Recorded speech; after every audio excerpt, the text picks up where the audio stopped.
Thank you, Pankaj, for bringing me among the giants. Let me congratulate the two awesome teachers who are sitting here, Mr. Jain, Dr. Jain and Mr. Dutt. Your product is here, and I think we should all congratulate both of them, and also congratulate you, Sahil. I have had the privilege of being in your gracious contact for many years, and today I have the privilege to come here and see exactly what wonder you have created. I'm sure you are one of the geniuses that this country has produced, and what you are doing is absolutely emulative. The kind of system that you have set up, the philosophy, the very name Rishihood that you talked about is something that all of us will go back with a very, very fond memory. Ladies and gentlemen, Veena-ji, you have created magic in the morning. Where are you, Veena-ji? So congratulations to Veena also. Give a big round of applause. She has taught us all how to clap and warm up and break the ice, and that was wonderful that you did in the morning.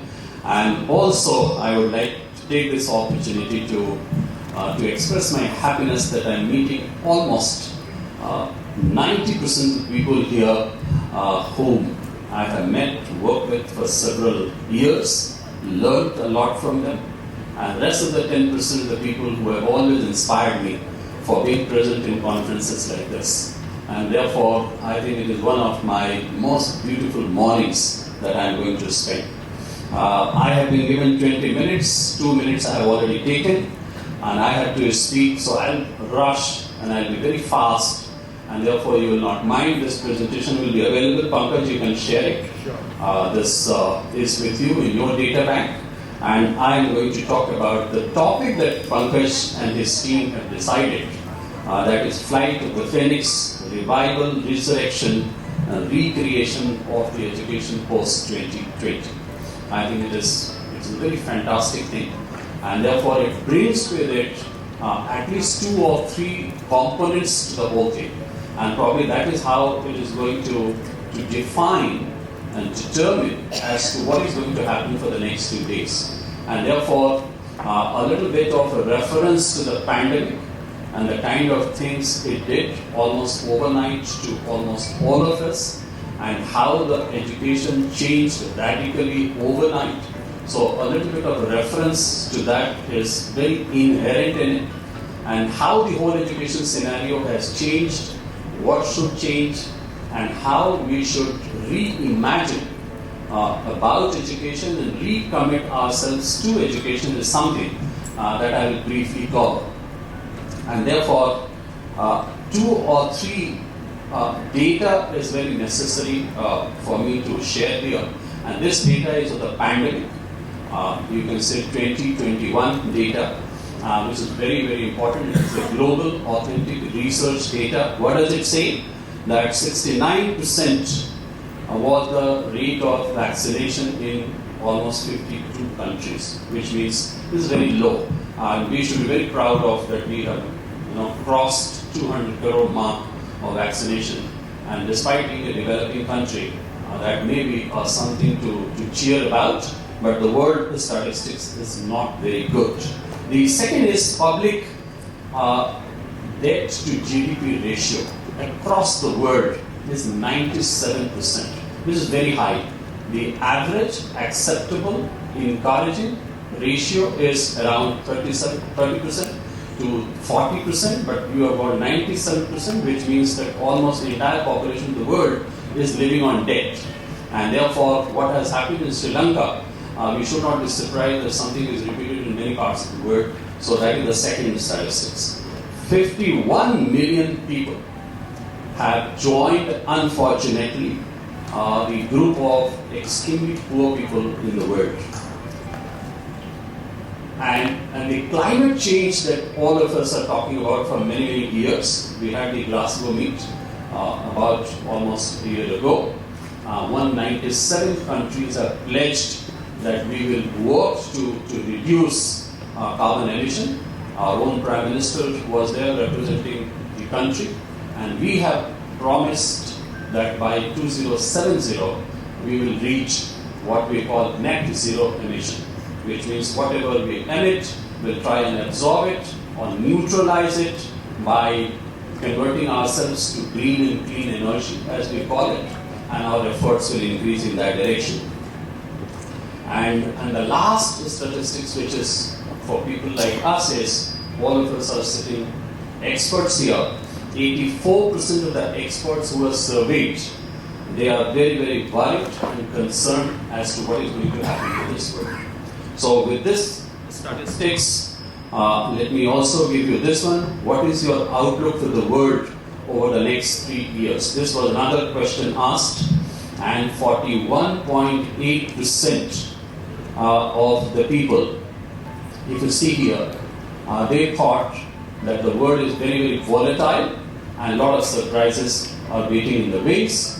37.4% of people said that the winners and losers, the fractured trajectory is going to separate the relative winners and losers. However, there is some optimism, 10% or a little over that, people think that no world can recover, and another 10% they feel that progressive tipping points with increasing catastrophic outcomes. So what it suggests is that there is something happening in this world which is not very good, and even experts are also not very happy about it. And then you see here the people surveyed, over 23% they are worried, 61% are concerned about the world, 12.1% are positive, and 3.7% are optimistic. So this spectrum is also very, very important. Now, here we see what is happening here. The green ones, if you see, climate action failure, extreme weather, biodiversity loss, human environmental damage, and natural resources crises. So they have been identified as the most severe risks on a global scale over the next 10 years. So the green one has to do with the environment, and then you see the orange one, geo-economic confrontation, and then the red one, social cohesion and erosion, and livelihood crisis and infectious diseases such as pandemic. So these are the three broad categories of most severe concerns. But the 5 green strips suggest that the environmental crisis is one which is going to hit us very, very hard. And now this one was a research done with the experts and journalists and educationists, that what do you think in 2022 and 2023 most dominating stories that will appear in the media?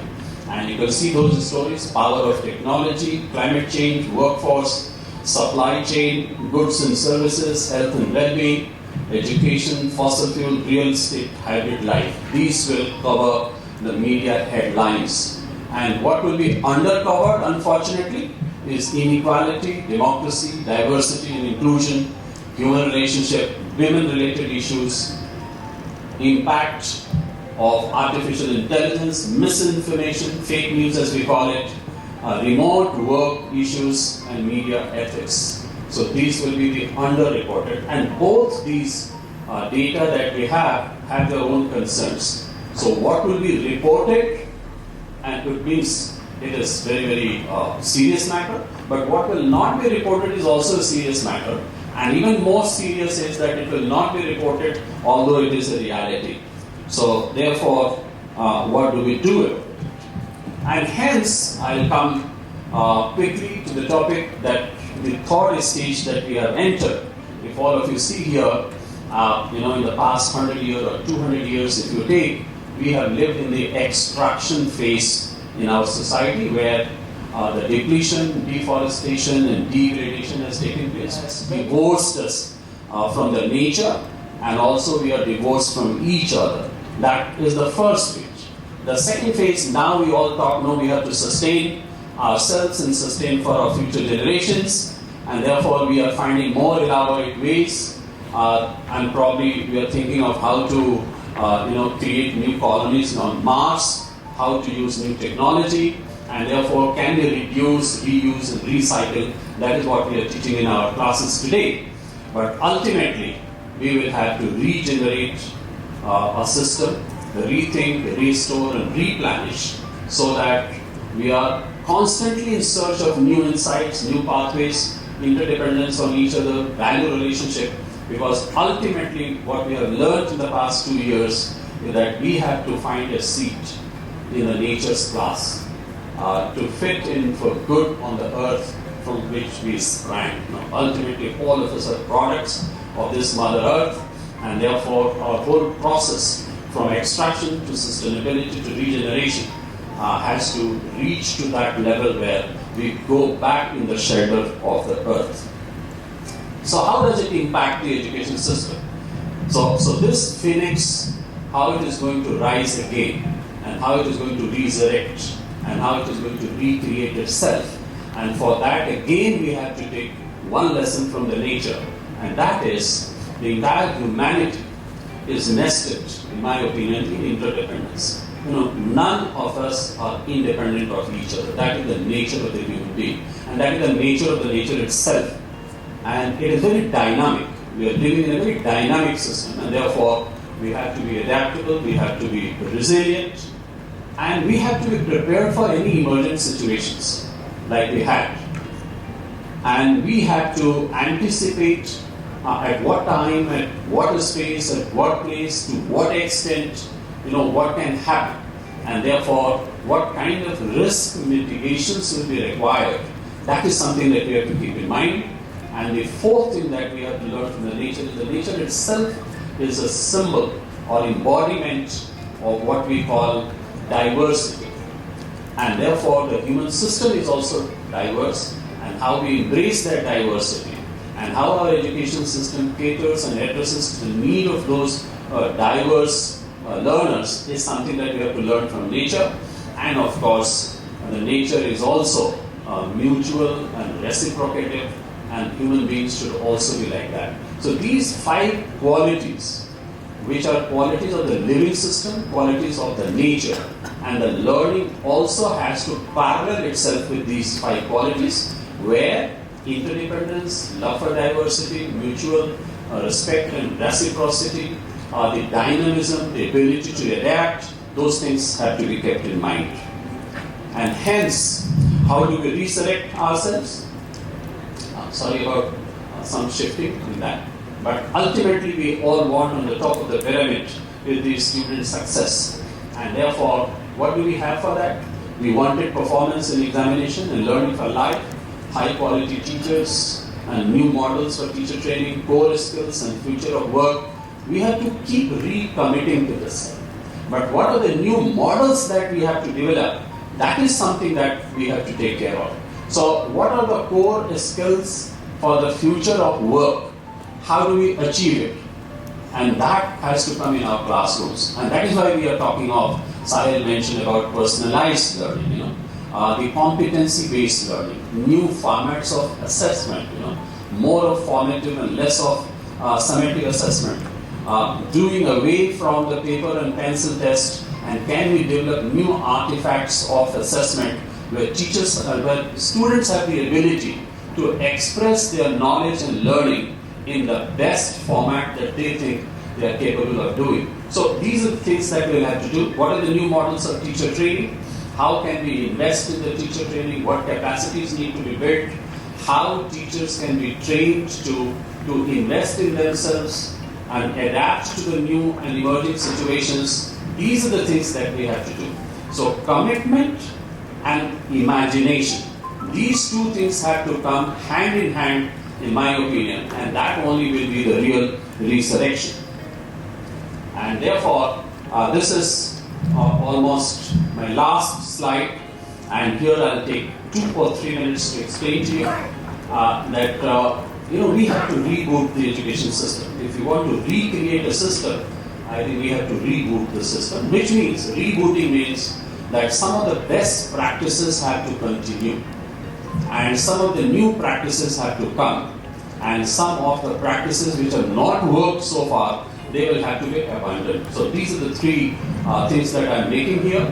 Continuing with the best practices which are seemingly work, and abandoning the practices which have not worked, and third is reinventing and recreating the new fresh practices which will cater to the future needs of these students. And for that, I think we have a model. That model is available to us, and that model simply says that no education is worth its value if we are not able to produce a human being who is flourishing both cognitively and also flourishing in the character building.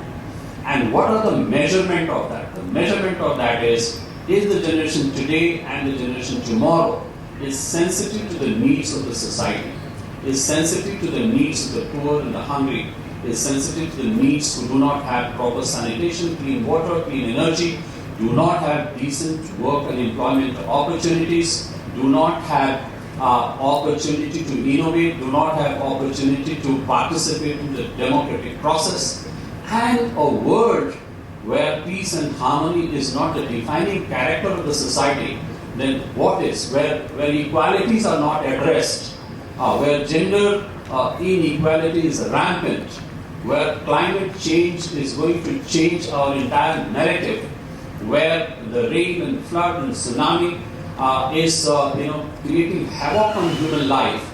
And if the present generation is not prepared to address these, I think the education will not have its true meaning, and it will not really impact the society, as we call it, building a society or building a community. And that should begin from giving that kind of sensitivity to our young children. And therefore, Stephen Covey said that if you want to be effective, keep the end in mind and then you begin. So end in mind is what? We want the children to develop this futuristic.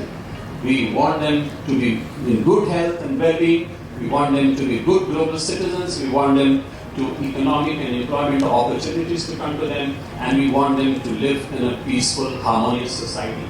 And for that, we need a good infrastructure, which is enabling environment for learning, where resources are good, digital equality and other competencies are enabled for them to work. That should be the infrastructure. It should be driven by a policy which is based on equity and excellence, where everybody has an opportunity to excel, and not only a few, where the processes are learner-centric, and we keep the best interests of the learner in mind, and professional development of the educators is one of the key points. The policy should be that, and that is where our National Education Policy 2020 comes in. And that will lead to the institutions like this and the institutions that you are heading, where character building, human capital formation, and love for developing sustainable communities is your motto, your vision, and your mission. And if these things happen, then only across the schooling system, across the education system, whether it is in school or tertiary or higher education, we'll be able to develop a culture of learning where openness, dialogue, critical thinking, creativity, love for learning, intellectual stimulation, values and empathy will become the defining culture of that institution. If these things happen in this particular cycle, then we will be able to reboot our system. And that is the case that I'm making before you. And the last, the child born today is most likely to enter in life in workforce in 2050, and by that time half of the century will have gone. The child is also likely to live long enough to enter into 22nd century. We are talking too much of 21st. Therefore, the question that we need to ask ourselves is, what will that future be for which we have to develop our education system? Education with the passport to the future tomorrow belongs to those who prepare for it today. And that is where I rest my case. Thank you very much.